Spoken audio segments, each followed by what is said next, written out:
പാലക്കാട് മലമ്പുഴയിലെ അധ്യാപകനെതിരെ കൂടുതൽ പീഡന പരാതികൾ. റിമാൻഡിലുള്ള അധ്യാപകൻ നിരവധി വിദ്യാർത്ഥികളെ പീഡനത്തിന് ഇരയാക്കിയെന്ന ഞെട്ടിക്കുന്ന വെളിപ്പെടുത്തലാണുള്ളത്. CWC കൈമാറിയ 5 വിദ്യാർത്ഥികളുടെ പരാതികളിൽ മലമ്പുഴ പോലീസ് കേസെടുത്തു. സ്കൂളിൽ വെച്ചും അധ്യാപകൻ താമസിക്കുന്ന സ്ഥലത്തെത്തിച്ചും പീഡിപ്പിച്ചു എന്നാണ് കുട്ടികളുടെ മൊഴി. ഫോണിൽ കുട്ടികളുടെ അശ്ലീല ദൃശ്യങ്ങളുമുണ്ട്. MS ലിഷോയ് വിവരങ്ങൾ നൽകും. Lishoy, good morning. കുട്ടികൾ ഞെട്ടിക്കുന്ന വിവരങ്ങളാണ് കൈമാറിയിട്ടുള്ളത്. അധ്യാപകൻ താമസിക്കുന്ന സ്ഥലത്തും വച്ചും അടക്കം നിരവധി തവണ ഈ കുട്ടികളെ പീഡിപ്പിച്ചു എന്നാണല്ലോ മൊഴി. മറ്റെന്തൊക്കെയാണ് ഇവർ നൽകിയിട്ടുള്ളത്?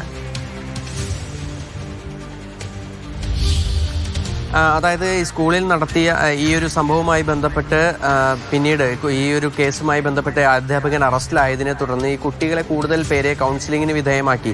ഈ കൂടുതൽ കൗൺസിലിങ്ങിന് വിധേയമാക്കിയപ്പോഴാണ് ഈ ഞെട്ടിക്കുന്ന വിവരങ്ങളൊക്കെ തന്നെ പുറത്തു വരുന്നത്. കുട്ടികൾ തന്നെയാണ് ഈ കാര്യങ്ങളൊക്കെ തന്നെ പങ്കുവെച്ചത്. സ്കൂളിൽ വെച്ചും നിരവധി തവണ ഇദ്ദേഹം ഈ അധ്യാപകൻ എന്ന് പറയുന്ന വ്യക്തി ഇയാൾ പലതവണ ലൈംഗികമായി പീഡിപ്പിച്ചിട്ടുണ്ട്. അതിനോടൊപ്പം തന്നെ അതിനുശേഷം ഈ താമസ സ്ഥലത്തേക്ക് വിളിച്ചു വരുത്തി അത്തരത്തിലും വീണ്ടും പീഡനം നടത്തിയിട്ടുണ്ട് എന്നുൾപ്പെടെയുള്ള വിവരങ്ങളാണ് കുട്ടികൾ പങ്കുവച്ചിരിക്കുന്നത്. അതുമാത്രമല്ല, ഇത് പുറത്തു പറയാതിരിക്കുന്നതിന് വേണ്ടി ഇത്തരം സംഭവങ്ങൾ വീഡിയോ ചിത്രീകരിക്കുകയും ആ വീഡിയോ ഉപയോഗിച്ച് ഭീഷണിപ്പെടുത്തുകയും അത് ഇതാരെങ്കിലും എടുത്ത് പുറത്തു പറയുകയാണെങ്കിൽ ഈ ഒരു വീഡിയോ പ്രചരിപ്പിക്കും എന്നുൾപ്പെടെയുള്ള കാര്യങ്ങളൊക്കെ തന്നെ ഭീഷണിയായി പറഞ്ഞിട്ടുണ്ട് എന്നുൾപ്പെടെയുള്ള വിവരങ്ങളാണ് ഈ കുട്ടികൾ പറയുന്നത്. എന്തായാലും ഇത്തരത്തിൽ സമാനമായി പഠിപ്പിക്കുകയും ചെയ്തിരുന്നത്. തീർച്ചയായും ഇതേ അധ്യാപകൻ തന്നെയാണ്. അതായത് ഈ നമുക്ക് ആർക്കും ഒരിക്കലും ഉൾക്കൊള്ളാൻ കഴിയാത്തൊരു കാര്യം തന്നെയാണ് മോത്തി. കാരണം ഒരിക്കലും ഒരു അധ്യാപകന്റെ പക്കൽ നിന്നും ഇത്തരത്തിലുള്ളൊരു കാര്യങ്ങളൊന്നും തന്നെ ആരും പ്രതീക്ഷിക്കുന്നു പോലുമില്ല. അത് രക്ഷിതാക്കളായാലും വിദ്യാർത്ഥികളായാലും ആർക്കും അത് ഉൾക്കൊള്ളാൻ തന്നെ കഴിയില്ല. കാരണം അങ്ങനെയുള്ളൊരു കാര്യമാണ് ഇയാൾ ചെയ്തിരിക്കുന്നത്. മാത്രമല്ല, ഇനിയും കുട്ടികളെ ഇന്നും അടുത്ത ദിവസങ്ങളിലുമൊക്കെ ആയി കൗൺസിലിങ്ങിന് വിധേയമാക്കുന്നുണ്ട്.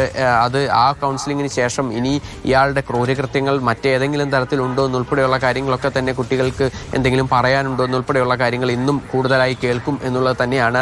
അന്വേഷണത്തിന്റെ ഭാഗമായി പോലീസ് അടുത്ത തലത്തിലേക്ക് പോലും കടക്കുന്നുണ്ട്. എന്തായാലും ഈ സ്കൂൾ അധികൃതർ ഇക്കാര്യങ്ങൾ മറച്ചു വെച്ചു എന്നുൾപ്പെടെയുള്ള കാര്യങ്ങൾ, കുട്ടികൾ പരാതി നൽകിയിട്ടും ആ പരാതി മുഖവിലേക്കെടുത്തില്ല എന്നുൾപ്പെടെയുള്ള കാര്യങ്ങൾ, അങ്ങനെ പല വിധത്തിലുള്ള ആരോപണങ്ങൾ ഉയരുന്നുണ്ട്. ആ ആരോപണങ്ങളെ കുറിച്ചൊക്കെ തന്നെ ഇനി സ്കൂൾ അധികൃതരെ സംബന്ധിച്ചുള്ള അന്വേഷണങ്ങളും ഉൾപ്പെടെയുള്ള കാര്യങ്ങളൊക്കെ തന്നെ പോലീസിന്റെ ഭാഗത്തു നിന്നുമായി ഉണ്ടാകും എന്നുള്ളതാണ്.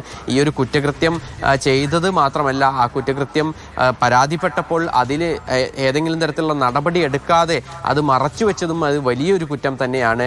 എന്തായാലും മറച്ചുവെച്ചവർക്കെതിരെയും കൃത്യമായ ശിക്ഷാ നടപടികൾ ഉണ്ടാവണം എന്നതാണ് ഞാൻ പറയുന്നത്. ലിഷോയെ, അത്രത്തോളം ക്രൂരതയാണ് കാട്ടിയത്. ഈ കുഞ്ഞുങ്ങൾ പരാതിപ്പെട്ടിരുന്നു. ഇത്രയും ഭീഷണികൾക്കും പീഡനത്തിനും ഇടയിലും ഇവരിത് പരാതിപ്പെട്ടപ്പോൾ അതിനെ അല്പം പോലും ഗൗരവമായി ഇവരാരും കണ്ടില്ലേ?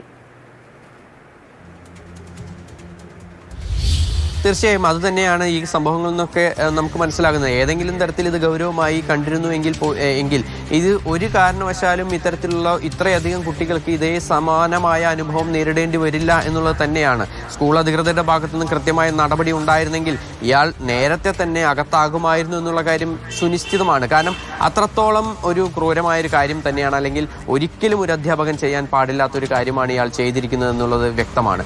അപ്പോൾ അതുമായി ബന്ധപ്പെട്ട് പോലീസിന്റെ എന്തായാലും അന്വേഷണം അത് കൃത്യമായി തന്നെ അതിൻ്റെ ഒരു വഴിക്ക് പോകുന്നുണ്ട്. ഇയാൾ റിമാൻഡിലായിരുന്നപ്പോൾ ആകുന്ന ഒരു സമയത്ത് പോലും ഇനിയിപ്പോൾ ഇയാളുടെ മൊബൈൽ ഫോണുകൾ ഉൾപ്പെടെയുള്ള പരിശോധിച്ച ആ മൊബൈൽ ഫോണുകളിൽ നിന്നും ഇത്തരത്തിലുള്ള ദൃശ്യങ്ങൾ ഉൾപ്പെടെയുള്ളവ പോലീസിന് ലഭ്യമായിട്ടുണ്ട്. കൂടാതെ ഇനിയും ഇയാൾക്ക് ഏതെങ്കിലും തരത്തിലുള്ള മറ്റ് ഇടപാടുകൾ ഉൾപ്പെടെയുള്ള കാര്യങ്ങളൊക്കെ തന്നെ ഉണ്ടോ എന്നുൾപ്പെടെയുള്ള കാര്യങ്ങളൊക്കെ തന്നെ പരിശോധിക്കുന്നുണ്ട്. എന്തായാലും ഈ സ്കൂൾ അധികൃതരുടെ ഭാഗത്തു നിന്നുണ്ടായ ഒരു വീഴ്ച, അതിനോടൊപ്പം തന്നെ ഇയാളുടെ ഭാഗത്തു നിന്നും ഈ ഒരു അധ്യാപകൻ എന്ന് പറയാൻ പോലും കഴിയില്ല ഇത്തരം ഒരാളുകളെ. അധ്യാപകൻ എന്ന് പറയപ്പെടുന്ന ഈ ഒരു വ്യക്തിയെക്കുറിച്ചുള്ള കൂടുതൽ അന്വേഷണങ്ങൾ എന്തായാലും പോലീസ് നടത്തുന്നുണ്ട്. ശരി ലിഷോയ് പറഞ്ഞതാണ് വളരെ ശരിയായ കാര്യം. അധ്യാപകൻ എന്നൊന്നും ഇയാളെ വിളിക്കാനേ പറ്റില്ല, അങ്ങനെ വിളിക്കാൻ പാടില്ല എന്നതാണ്. അധ്യാപനം എന്നത് ഒട്ടേറെ കടമകളുള്ള, ധർമ്മങ്ങൾ നിറവേറ്റേണ്ട ഒരു പദവിയാണ്, ഒരു ഉത്തരവാദിത്വമാണ്. അതിൽ നിന്നും വഴിമാറി സഞ്ചരിക്കുന്ന ഒരാളെ പോലും അധ്യാപകൻ എന്ന് വിശേഷിപ്പിക്കാൻ പാടില്ല എന്നതാണ് സത്യം. ചെറിയ കുഞ്ഞുങ്ങളെ നല്ല രീതിയിൽ അവർക്ക് മാർഗദർശിയായി അവരെ നയിക്കേണ്ട ആളാണ്. വിദ്യ അഭ്യസിക്കുന്നതിന് അവരെ സഹായിക്കുന്ന അധ്യാപകനാണ്. ഈ അധ്യാപകൻ അധ്യാപകന്റെ ഭാഗത്തു നിന്നാണ് ഇതുണ്ടായത്. ഇതൊക്കെ പോരാഞ്ഞ് ഈ കാര്യങ്ങൾ പരാതിപ്പെട്ട കുട്ടികൾ, ആ സ്കൂൾ അധികൃതർ ഈ കുട്ടികളുടെ പരാതി മുഖവിലക്കെടുത്തില്ല എന്നതാണ്. യാതൊരു തരത്തിലും ഇത് റിപ്പോർട്ട് ചെയ്യേണ്ട സ്ഥലത്ത് റിപ്പോർട്ട് ചെയ്യപ്പെട്ടിട്ടില്ല എന്നതാണ്. അവർക്കെതിരെയും കർശന ശിക്ഷാ നടപടി ഉണ്ടാവണം.